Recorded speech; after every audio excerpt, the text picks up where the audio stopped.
On va quand même revoir ces images et ces révélations faites ce matin par la presse américaine. C'était il y a un mois, mais on l'apprend aujourd'hui seulement. Fanny Wegscheider, images à la pluie, montrez-nous comment ça s'est passé chronologiquement. Oui, résumé des derniers épisodes de ce téléfilm passionnant. En effet, donc 8 juillet, on se souvient de cette image, Donald Trump qui quitte le sommet de l'OTAN en Turquie. Il monte les escaliers d'Air Force One. Voilà, on le voit rentrer dans l'avion. Donc il est en partance pour les États-Unis, en devant faire une escale au Royaume-Uni. Il rentre, il salue à son habitude, voilà, dans cet avion donc ordinaire du président américain.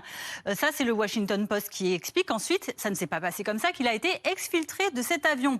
Comment, par quels moyens, on va le voir sur ces images. Vous voyez en dessous de l'aile d'Air Force One, il y a ce camion qui est caché derrière. C'est un camion frigorifique qui livre la nourriture à bord d'Air Force One, à tout le personnel de la Maison-Blanche, aux journalistes qui accompagnent la présidence.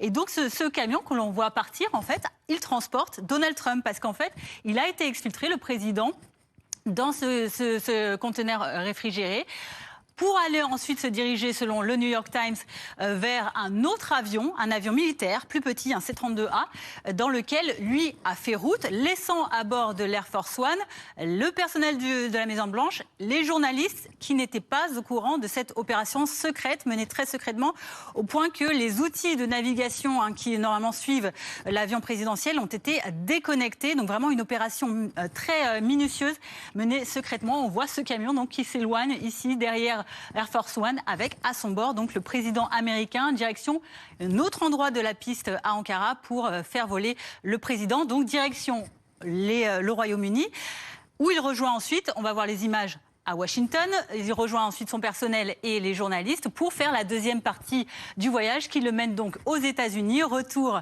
à Washington, où les journalistes découvrent que le président n'avait pas voyagé avec lui, c'était la surprise.